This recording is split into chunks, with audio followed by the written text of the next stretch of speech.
Certificat. Ici, la liste des certificats qu'on a déjà créés. Pour créer un nouveau certificat, il faut cliquer ici. On peut choisir un modèle existant. Par exemple, on choisit l'arrêt de travail qui est le plus fréquent. Vous allez voir qu'il y a des codes ici pour insérer automatiquement des données du patient, comme le nom, les dates, etc.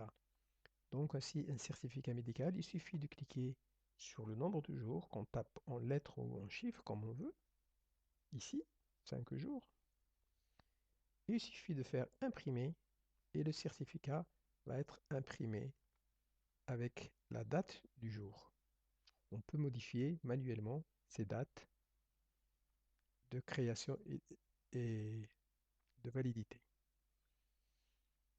Et en faisant imprimer, le texte a été modifié automatiquement et comprend le nom et la date et le nombre du jour.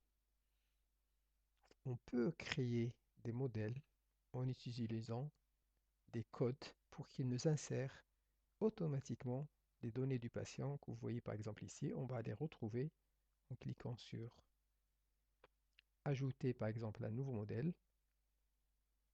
Il y a une astuce, on peut copier par exemple un modèle qui existe et le modifier en créant ajouter. Par exemple ici, on fait coller.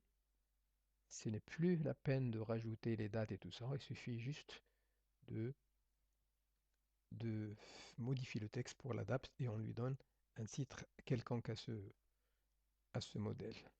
Et la prochaine fois, on aura à utiliser que le modèle, il va insérer automatiquement les données des patients, comme je vous l'avais dit.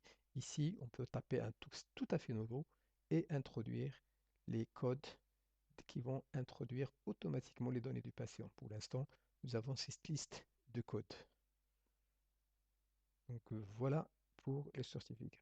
On peut prendre aussi un certificat, je ferme, un certificat existant et taper du texte manuellement. Pour l'impression, c'est exactement la même chose que l'autre. Et les ordonnances et autres. Donc il va enregistrer le modèle avec ou sans en-tête.